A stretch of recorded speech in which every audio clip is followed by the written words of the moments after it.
예, 할렐루야. 너무 반갑습니다. 또 오늘 귀한 손님이 찾아오셨죠? 예, 비가 오셨어요. 제가 홍콩 땅에서 처음 보는 비입니다. 물론 그 사이에 살짝 뿌렸지만 이렇게 많이 비 온 것은 처음입니다. 그래서 너무 기분이 좋았고요. 특별히 더 좋은 것은 제가 홍콩 땅에 온다고 제가 한국에서 특별한 우산을 사왔어요. 그 많은 짐을 들고 제가 우산을 들고 왔거든요. 어렵게. 근데 그동안 우산을 못 펴서 약간 슬펐는데 오늘 그 우산을 피게 돼서 이 귀한 우산을 내가 사용한다. 홍콩에서. 그런 기쁨이 있었습니다. 진짜 이 땅이 마르고 또 이 드라이 하는데 이렇게 하나님께 비를 주셔서 감사합니다. 전도사님께서 말씀 제목을 읽어주셨는데 이 말씀 제목을 한번 우리가 한 목소리로 읽었으면 좋겠습니다. 이렇게 읽었으면 좋겠어요. 뭐니 해도 하모니입니다. 그렇게 한번 읽을게요. 시작. 뭐니 해도 하모니입니다. 살루스트, 헝가리안 역사학자가 있었는데 이런 말을 남겼습니다. 하모니는 작은 것을 자라게 하고 그것이 부족하면 큰 것을 썩게 한다. 하모니는 작은 것을 자라게 하고 하모니가 부족하면 큰 것을 썩게 한다라고 얘기하셨습니다. 그 말이 맞는 것 같아요. 여러분 우리 교회에서 많은 얘기들을 들어오셨을 겁니다. 이 교회 안에서 여러 이유 때문에 갈등들이 일어나잖아요. 충돌이 일어나지 않습니까? 예를 들어서 우리가 흔하게 듣는 것은 카펫 색깔을 어떤 것을 할까? 빨간색을 할까? 아니면 초록색을 할까?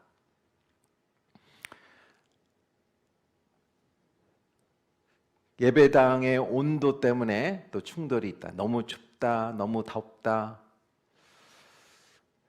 예배 순서대에서 또 갈등이 생길 수 있고요.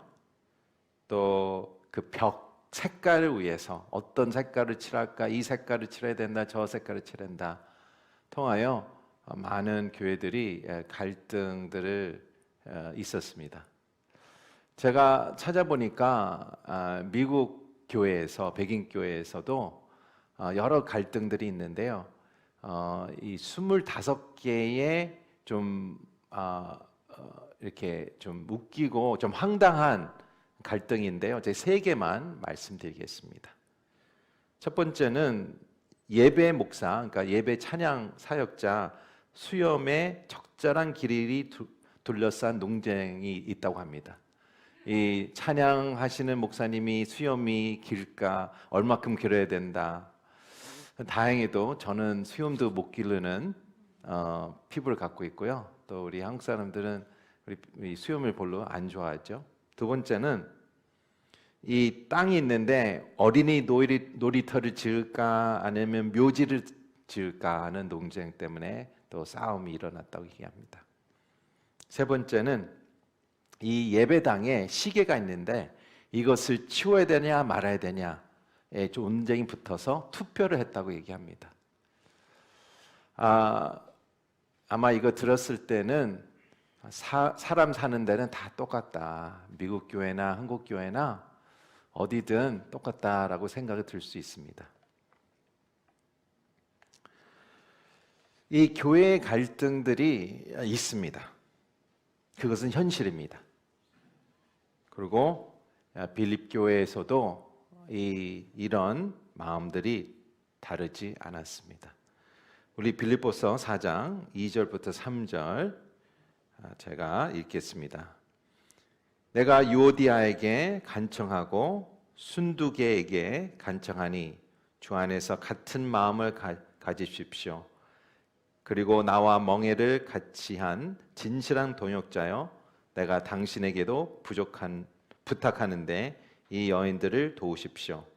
이들은 클레멘트와 그 밖에 내 동역자들과 함께 복음을 위해 나와 함께 다름질하던 사람들이며 그들의 이름이 생명책에 기록돼 있습니다. 놀랍게 사도 바울은 두 여성의 이름을 주목합니다. 상상해 보십시오. 이 빌립보 교회에서 이 편지를 받아요. 사도 바울의 편지를 받습니다. 그래서 주일날 장로님 한 분이 올라오셔서 이 편지를 읽습니다. 1장부터 2장, 3장 계속 읽죠. 1장, 2장, 3장 내용은 다 기쁩니다. 감사합니다. 너무 좋습니다. 빌립보서 교회 최고입니다. 하면서 4장 시작하면서 이 두 여인의 이름이 등장하고 하나가 됐으면 좋겠다. 워낙 다툼이 컸나 봐요. 다툼이 컸기에 사도 바울 귀에까지 들려왔습니다. 그래서 특별히 사도 바울은 이 두 여성에게 집중하여 얘기를 합니다. 하나가 됐으면 좋겠다라고 얘기하고 있습니다. 이 두 구절에 보면서 제가 관찰을 한번 해보겠습니다. 유오디아 순두개는 성도였습니다. 이름이 좀 특이하죠. 유오디아 순두개. 이 순두개라는 분이 숭둥이가 아니었나 봐요. 텐션이 있었어요. 그런데 서로 성도였습니다. 두 번째 제가 관찰하는 것은 이 두 분은 복음을 위해 나와 함께 다름질하던 사람이라고 얘기합니다. 그러니까 교회에 대한 열정이 크고요. 복음에 대한 열정이 있었습니다. 혹시 이 두 여인이 이 빌립보 교회를 초창기에 세울 때 계신 두 분이 아닐까 추측인데요. 그런 두 분이 아닐까라는 생각이 들게 합니다. 우리 사도행전 16장 12절부터 15절의 말씀인데요. 제가 읽도록 하겠습니다. 그곳에서 우리는 로마의 식민지로서 마게도니아 지방의 첫째 가는 도시인 빌립보에 들어갔습니다. 사도 바울은 성령님을 통하여 음성을 들었어요. 이제 아시아, 터키죠. 터키 쪽에서 고만 사역하고 유럽, 그리스 쪽으로 넘어가라라는 말씀을 들었어요. 계속 읽겠습니다. 우리는 그곳에서 며칠을 머물렀습니다. 안식일에 우리는 혹 기도할 곳을 찾을 수 있지 않을까 하는 기대감으로 성문 밖에 강가로 나갔습니다. 사도 바울은 도시 갈 때마다 시내거그, 유대인들이 섬기는 회당으로 가서 거기서 먼저 말씀을 나눴어요. 첫 번째가 회당을 가서 말씀을 나누고 유대인 사람한테 복음을 전하고 그렇게 순차적으로 나갔는데 빌립보 도시를 가니까 회당이 없었어요. 그래서 혹시나 강가에 사람들이 모여서 예배를 드리지 않을까 했을 때 가봤습니다. 우리는 그곳에 앉아서 거기 모여있던 여인들에게 말씀을 전했습니다. 그래서 여인들이라고 얘기해서 그 중에 혹시 이 두 분이 계시지 않았을까라는 생각이 드네요. 계속 읽겠습니다. 말씀을 듣던 사람 가운데 루디아라는 여인이 있었습니다. 그 여인은 두아디라 도시에서 온 자주색 옷감 장수로서 하나님의 경외하는 사람이었습니다. 자주색 옷감을 장사하신 분이라면 큰 사업가입니다. 그때는 돈이 보통 일반 사람들은 하얀 옷을 입었어요. 그런데 그 하얀 옷을 자주색으로 다이하죠. 그거를 할 때는 상당히 또 돈이 있는 사람만 자주색으로 입었고요. 귀족들만 그 퍼플 색이죠. 자주색을 입었습니다. 계속 읽겠습니다. 주께서 그 마음을 열어 바울의 말에 귀 기울이게 하셨습니다. 루디아는 그 집안 식구들과 함께 세례를 받고 저를 참된 신자로 여기신다면 제 집에 오셔서 머물러 주십시오 하고 간청하면서 우리를 자기 집으로 데리고 갔습니다. 참 사도 바울이 이 빌립보 교회를 시작한 모습이에요. 이 여인 중에 이 두 분이 계시지 않았을까라는 추측은 좋은 추측이에요. 제가 볼 때에는 여기서 말씀에 어떻게 해요? 복음을 위해 나와 함께 다름질하던 라고 얘기하셨어요. 그러니까 처음부터 같이 있지 않았을까라는 관찰을 하게 됩니다. 세 번째는 이 두 분이 논쟁한 내용은 교리적인 문제가 아니었고요. 또 신학적인 문제가 아니었습니다. 어떻게 제가 알까요? 사도 바울이 그 멘션을 안 해요. 만약에 이 교리적인 문제였고 이게 신학적인 진리에 대한 말씀에 대한 문제였다면 바로 사도 바울은 치고 들어가죠. 그런데 그런 얘기가 아니기 때문에 그것이 아닌 것으로 우리가 알 수가 있습니다. 네 번째는 여기서 보니까 도라고 합니다. 클레멘트 도라고 하고요. 동역자들이 도라고 합니다. 그런 뜻은 공동체는 충돌을 해결하는데 도움을 줄 책임이 있다라고 하는 것입니다. 공동체로서 책임이 있다라고 하는 것입니다. 공동체가 도와줘야 된다. 이 두 여성이 계속 충돌하고 계속 싸운다. 이게 한두 번이 싸웠겠습니까? 계속 지속적으로 싸우니까 이런 얘기가 나오겠죠. 여러분 이런 생각이 들 수 있습니다. 그렇다면 어떻게 도와줘야 되나 공동체로서? 참 좋은 질문이죠. 쉽지 않는 질문이에요. 상상해 보십시오. 우리 공동체에서 한두 분이 여성이든 남성이든 싸워요. 싸울 수는 있어요. 근데 계속 부딪혀요. 끊임없이 부딪혀요. 어떻게 돼요? 여러분이 성향 때문에 여러 반응이 나올 겁니다. 숨는 분도 계시고 피하는 분도 계시고 모른 체 하는 분도 계시고 아니면 그것을 어떻게 해결해 보려고 어떻게든 하다가 다치는 분도 계시고 여러 가지 방법을 시도할 수도 있어요. 근데 난감하지 않습니까? 이걸 어떻게 도와줘야 되나? 말씀은 도와줘라. 아마 이 빌립보 교회도 난감했을 겁니다. 사도 바울이 도라라고 명령을 했는데 도대체 어떻게 도와줘야 되나? 중요한 질문이죠. 사도 바울은 이 세 가지를 얘기하고 있습니다. 이렇게 도와주라. 세 가지 우리 하모니에 대해서 우리 한번 살펴보겠습니다. 첫 번째 화면으로 우리가 읽겠습니다. 시작. 우리는 한 배를 탔다. 빌립보서 4장 3절 이렇게 같이 읽겠습니다. 시작. 그리고 나와 멍에를 같이 한 진실한 동역자여 내가 당신에게도 부탁하는데 이 여인들을 도우십시오. 그들은 클레멘트와 그 밖에 내 동역자들과 함께 복음을 위해 나와 함께 다름질하던 사람들이며 그들의 이름이 생명책에 기록되어 있습니다. 제가 줄을 걷죠? 그들의 이름이 생명책에 기록되어 있습니다.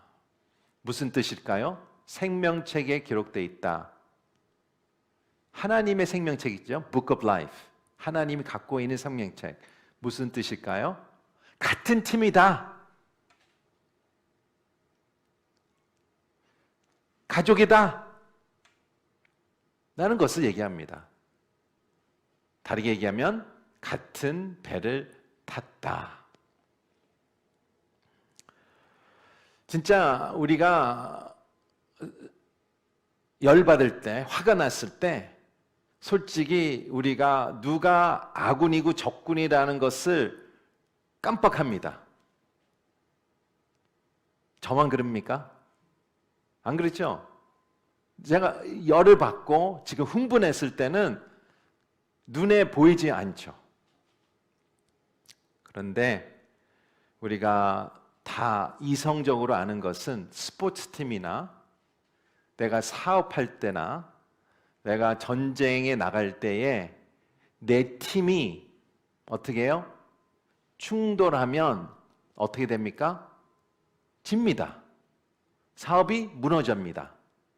전쟁터에서 지게 됩니다. 그건 당연한 것입니다. 사도 바울은 그것을 얘기하고 있습니다. 같은 팀이다. 같은 가족이다. 같은 배를 탔다. 그래서 우리가 아마도 그런 상황에 있을 때 흥분을 깔아앉히고 우리 스스로 이렇게 얘기할 수가 있어요. 같은 팀이다. 같은 가족이다. 같은 배를 탔다. 어떤 성도님이 저한테 얘기하시더라고요. 본인은 막차를 탔다. 귀한 말씀 같아요. 내가 진짜 인생에서 막차를 탔다고 생각하면 여러 생각을 하게 되죠. 2번 할 거를 1번 하게 되고요. 좀 인내를 하게 되고 내 이 말을 조심하게 되고 하여튼 여러 가지를 제가 셀프 체크를 하지 않을까 생각이 듭니다. 어디 성도님들 이 영화를 본 적 있는지 모르겠어요. Remember the Titans. 타이탄스는 그 학교 마스컷의 이름이고요. 타이탄의 학교를 기억하라. 2000년도에 나오는 영화인데요. 스포츠 영화예요. 그리고 실제 배경으로 만든 영화예요. 그래서 여러분이 다 아시는 주인공이 나옵니다. 덴zel 워싱턴. 아시죠?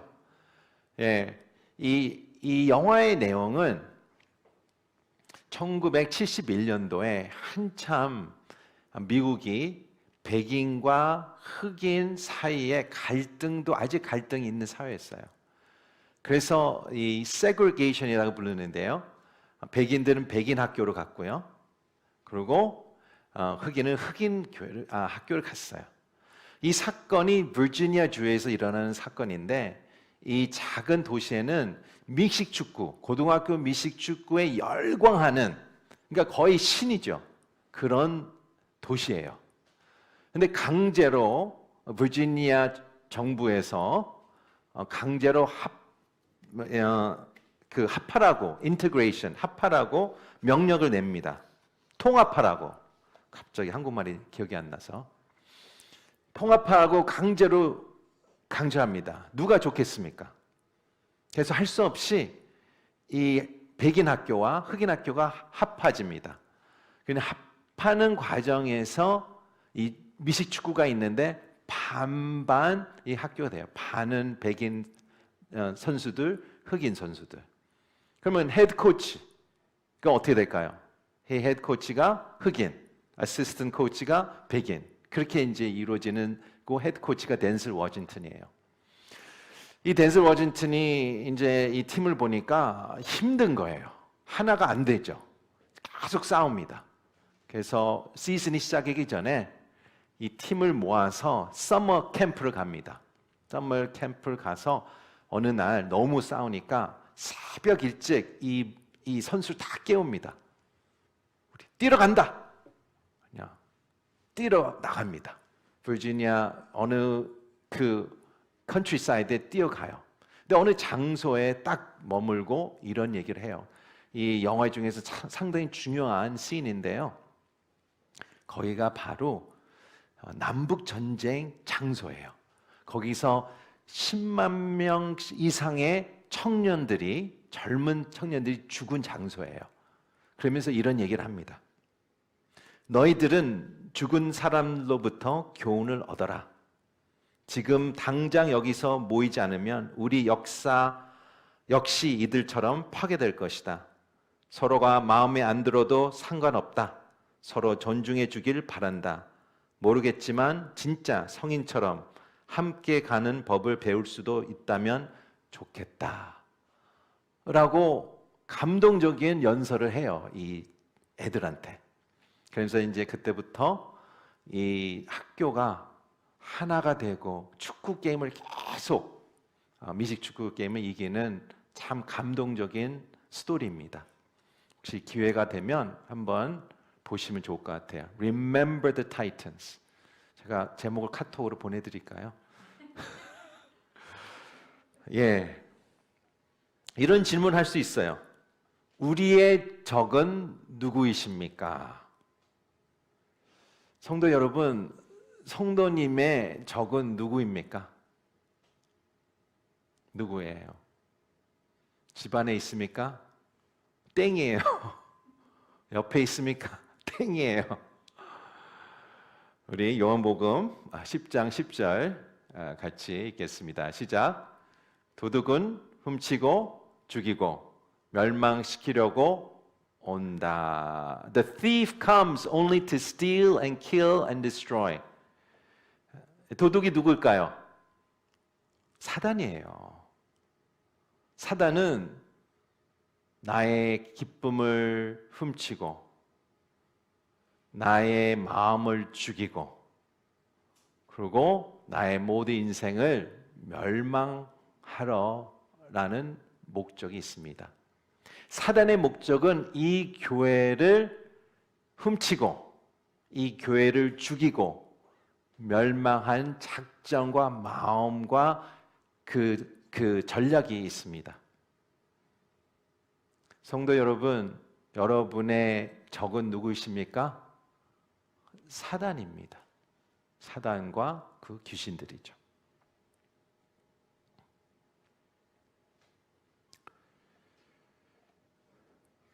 첫 번째, 우리가 마음에 선포할 것은 우리는 같은 배를 탔다라고 선포해야 됩니다. 두 번째 포인트 한번 보겠습니다. 같이 읽겠습니다. 시작. 동의하지 않는 것에 동의할 수 있다.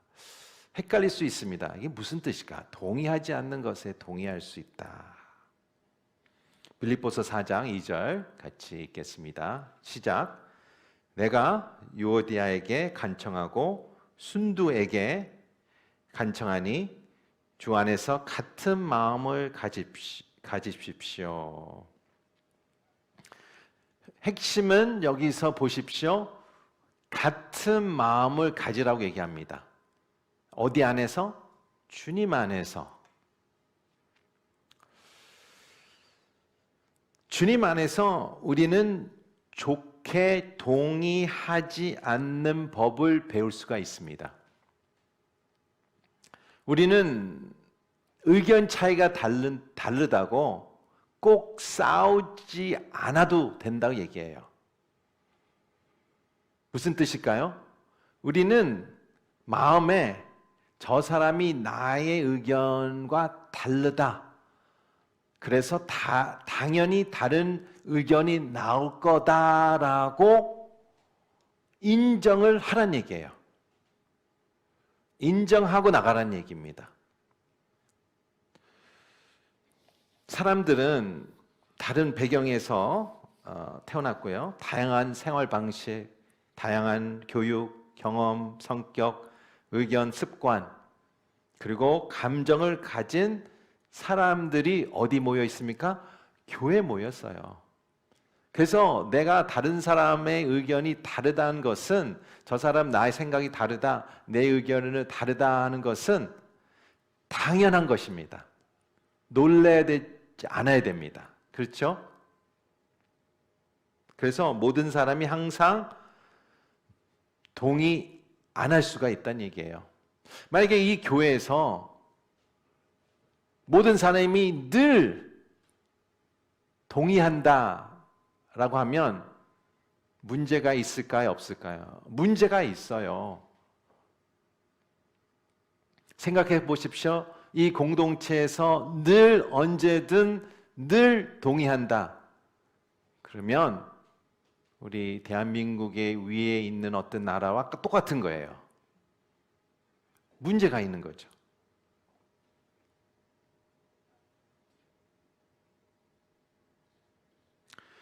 그렇다면 우리는 의견 차이가 있는 것이라는 것을 이해할 필요가 있습니다. 이 말은 인생에서 두 가지 의견이 있죠. 이거 아니면 저거예요. 하나는 진실이죠. truth죠. 하나는 선호도입니다. 진실 위해서는 어떻게 됩니까? 싸워야 돼요. 싸워야 돼요. 진실이니까. truth니까. 진리니까. 하나님의 말씀이니까. 바뀌지 않는 말씀. 그런데 선호도는 어떻게 됩니까? 내가 듣고 이해할 수 있도록 노력해야 됩니다. 목사님 말하는 건 쉽잖아요. 맞아요. 저도 잘 못해요. 피 흐르는 노력이 필요해요. 여기서 감정이 확 올라오잖아요. 그런데 이것을 듣고 이해를 해야 되니, 그러니까 내가 먼저 첫 번째 단계는 내가 파악을 해야 돼요. 이게 진리일까? 아니 선호도일까? 이게 truth인가? 아니 preference인가? 그걸 구분하고 선호도라면 나는 싸우면 안 되죠. 내가 듣고 이해를 해야 돼. 그 상대방을 이해할 노력을 해야 된다는 얘기십니다. 엄청 힘들죠. 쉽지 않죠. 로마서 14장 20절부터 23절의 말씀입니다. 제가 읽도록 하겠습니다. 음식 문제로 인해 하나님의 일을 망치지 않도록 하십시오. 여기는 음식이라고 썼는데 여기 블랭크를 쓰면 돼요. 음식 문제라는 것은 선호도 얘기하고 있어요. 카페트 문제 때문에, 시계 문제 때문에, 어떤 예배 순서 문제 때문에 블랭크를 넣으면 돼요. 모든 것이 다 깨끗하나 다른 사람을 넘어지게 하면서 먹는 그 사람에게는 불견합니다. 고기도 먹지 않고 포도주도 마시지 않고 형제를 넘어지게 하는 어떤 일도 하지 않을 것을 좋습니다. 그대가 가지고 있는 믿음을 하나님 앞에서 스스로 견고히 지키십시오. 자신이 옳다고 생각하는 일을 하면서 스스로 자신을 정죄하지 않는 사람은 복이 있습니다. 그러나 의심하며 먹는 사람은 이미 정죄를 받았습니다. 이는 믿음에서 나온 것이 아니기 때문입니다. 믿음으로 하지 않는 것은 다 죄입니다. 무슨 뜻이죠? 무슨 사건이에요? 무슨 사건이냐면 내가 주님을 믿었어요. 공동체가, 교회 공동체가 있지 않습니까? 밖에 나가서 장을 보게 됩니다. 시장을, 고기를 사야 돼요. 소고기를 사요. 근데 이 소고기가 우상 숭배에 바친 고기예요. 무슨 뜻이냐면 그때는 고대 시대잖아요. 우리 공동체 빼고는 다 믿지 않는 분이에요. 우상 숭배하는 사람이에요. 그러니까 이 고기를 파는 사람이 거기에 문화가, 옛날 고대 문화가 이 소를 우상한테 바치고 전래에 와서 고기를 사육하고 팔아요. 그래서 논쟁이 일어난 겁니다. 이 고기를 먹냐 마냐. 싸움을 붙은 거예요. 먹는 사람은 나쁜 사람, 믿음 없는 사람. 하여튼 근데 상대방은 또 먹어도 된다. 싸움이 붙었습니다. 사도 바울은 이것을 어떻게 해결했습니까? 우상은 없다. 거짓이다. 이 소는 하나님이 만드셨고 거룩하다. 우상에서 바치든 뭐든 먹어도 된다. 그러나 내가 믿음 때문에 먹지 않겠다 한 사람은 먹는 사람한테 손가락질 하지 말란 얘기예요. 오히려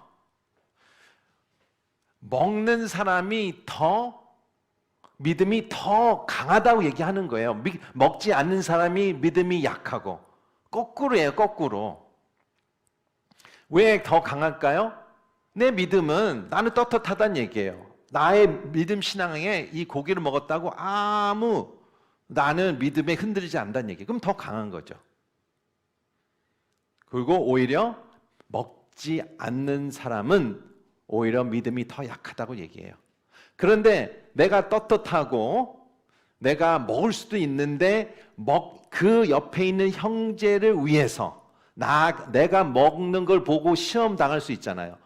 그래서 나를 그 형제를 위해서 안 먹으면 그 사람의 믿음은 더 크다라고 얘기하는 거예요. 할렐루야. 이해하셨죠? 사도 바울은 그렇게 하라는 얘기예요.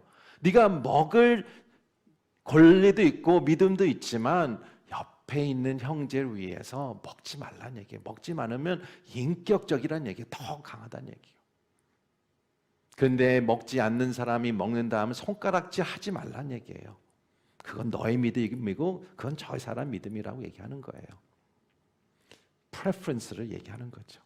프레퍼런스를 따지고 뭐라고 그러지 말라는 얘기예요. 제가 이 결혼 생활을 20년 넘게 했는데 얼마나 많은 실수를 했겠습니까? 그런데 결혼 초기에 저를 우습게 한국말 뭐죠? 저를 우습지더라도 제가 제 아내는 이 치약 있죠? 치약을 위에서 짜요. 저는 치약을 밑에서 짜요. 근데 제 원가정이 다 치약을 밑에서 짜요. 근데 제가 결혼했는데 계속 위에서 짜는 거예요. 짜증 나는 거예요. 왜 위에서 짜냐? 밑에서 짜지. 왜 똑바로 해라. 똑바로가 밑에서 짜는 거다. 위에서 짜는 게 아니다. 밑에서 짜는 것은 right이고 위에서 짜는 건 wrong하다. 지금 웃으면서 얘기하지만 제가 그렇게 어리석었습니다. 제가 그렇게 나빴어요. 그 preference 가지고 짜증내고 정죄했어요. 그렇게 하지 말란 얘기예요.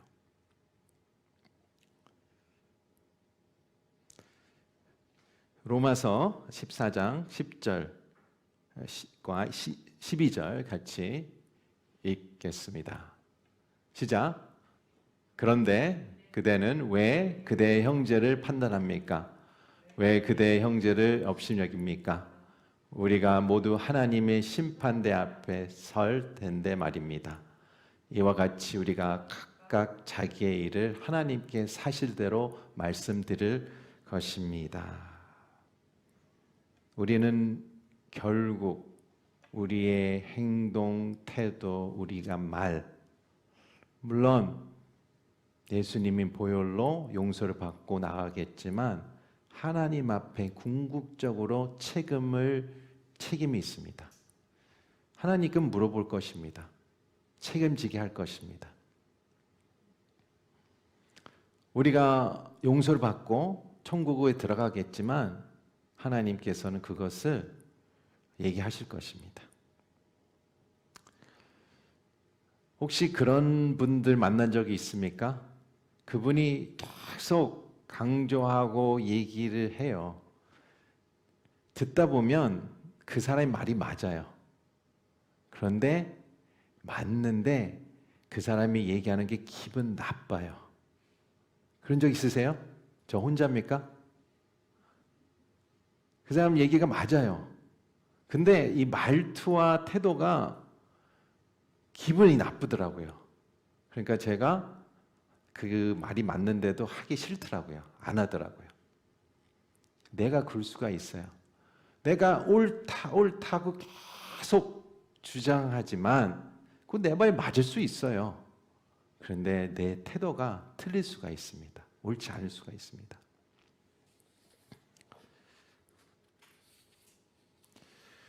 우리 공동체에서 이 하모니를, 하나됨을 어떻게 회복할 수 있습니까? 첫 번째는 우리는 한 배를 탄 공동체라고 선포해야 됩니다. 두 번째는 동의하지 않는 것에 자유가 있어야 됩니다. 다른 의견이 있다는 것은 자유가 있어야 돼요. 그게 건강한 것입니다. 세 번째 보겠습니다. 세 번째 포인트는 같이 읽겠습니다. 시작. 주님 안에서 기뻐하라. 빌립보서 4장 4절과 5절 말씀입니다. 주 안에서 항상 기뻐하십시오. 내가 다시 말합니다. 기뻐하십시오. 여러분의 관용을 모든 사람에게 나타내십시오. 주께서 가까이 계십니다. 상황 때문에 기뻐하지 못할 수 있습니다. 주변 사람들 때문에 기쁨이 없을 수 있습니다. 내가 가진 것이 없어서 기뻐하지 못할 수 있습니다. 그러나 주님 안에서 기뻐할 수 있다고 합니다. 내가 하나님이 주관하신다는 것을 알게 되면 나의 관용함이 나타난다고 얘기합니다. 하나님이 내 마음을 주관하시고 내 모든 상황에 하나님이 손에 있다, 하나님이 주관하신다 하면 어떻게 될까요? 내 마음이 편해지죠. 긴장한 마음이 내려가고요, 짜증이 내려가고 또 불안한 마음이 없어지죠. 하나님이 다 책임지시는데. 그렇다면 뭐가 나올 거야, 내 마음에? gentleness가 나오죠. 영어 성경은 gentleness라고 그래요. 관용함이 저절로 나오겠죠. 그 얘기를 하고 있습니다. 시편 139편 1절부터 5절 이렇게 기록되어 있습니다. 오 하나님, 오 여호와여, 주께서 나를 살펴보셨으니 나를 아실 것입니다. 내가 앉고 서는 것을 아시고 멀리에도 내 생각을 아십니다. 주께서 내가 길을 다니는 것과 내가 눕는 것을 아시니 내가 하는 모든 일을 샅샅이 알고 계십니다. 오 여호와여, 내가 말을 혀에 담기도 전에 주께서는 그저마저 다 아십니다. 주께서는 나를 앞뒤로 둘러싸 주시고 내게 손을 얹으셨습니다. 어떤 느낌이 듭니까? 하나님은 나를 나의 인생의 모든 것을 주관하신 하나님, 그렇죠? 나쁘게 주관하는 게 아니에요. 컨트롤하는 게 아니에요. 나를 선한 길로 인도하시는 하나님. 그 5절에 또 이렇게 써 있죠. 주께서 가까이 계십니다. The God is near. 하나님이 내 편이라는 뜻이에요. God is for me. 하나님이 내 편이라는 것을 알게 되면 내 마음에 긴장이 내려가고 짜증이 내려가고 불안한 마음이 내려가고, 그렇게 되면 뭐가 나와요? 내 마음에서 온유함이 나오는 겁니다. 젠틀네스가 나옵니다. 관용함이 나와요. 내가 하나님이 내 인생에서 모든 것을 주관하신다, 하나님이 내 편이다. 그래서 로마서 8장 이렇게 나왔죠. 하나님께서 우리를 위하시면 누가 우리를 대적하겠습니까? 라고 질문을 던졌는데 그 질문이 아니죠. 아무도 없다는 얘기예요. 내가 그 진리를 알게 되면 내 마음께서 편안한 마음이 나오겠죠. 그래서 내가 편안한 마음에 주님 안에서 기뻐할 수 있죠. 내 주변에 있는 사람이 미흡고 내 상황이 잘 안 돌아가고 내가 가진 거 없다고 생각해도 내가 주님 안에서 기뻐할 수 있다는 것을 사도 바울은 얘기하고 있습니다. 로마서 14장 17절과 19절의 말씀 보겠습니다. 하나님의 나라는 먹고 마시는 것이 아니라 성령 안에서 의와 평강과 기쁨입니다. 그리스도를 어렵게 섬기는 사람은 하나님을 기쁘시게 하고, 이렇게 섬기는 사람은 하나님을 기쁘시게 하고 사람에게도 인정을 받습니다. 그러므로 화평을 이루고 서로 세워주는 일에 힘씁시다. 하나님이 기뻐하는 마음은 뭐예요? 서로 세워주고 화평케 하는 것입니다. 궁극적으로 우리는 하나님에게 책임이 있습니다. 우리는 같은 배 탄 사람입니다. 그리고 우리는 선호대한 것은 우리가 의견이 다를 수도 있어요. 그 다르는 자유가 있어야 됩니다. 그거 갖고 싸울 필요는 없습니다. 세 번째는 주님 안에서 우리 기뻐할 수 있습니다. 실은 사도 바울은 기뻐하십시오 할 때는 명령입니다. 서제션이 아니에요. 명령입니다. 우리 마태복음 5장 9절 함께 읽고 우리 마무리하겠습니다. 마태복음 5장 9절. 하나님의 마음입니다. 이것을 우리 마음 가운데 품고 선포하며 나가겠습니다. 시작. 복되도다 평화를 이루는 사람들이여 그들은 하나님의 아들들이라 불릴 것이다. 하나님의 자녀들은 평화를 이루는 사람들이라고 얘기합니다. Peacemaker. 우리 홍콩 온누리교회 성도님들은 Peacemaker가 되기를 축복합니다. 우리 예배합니다. 찬양하면서 기도하며 나가겠습니다.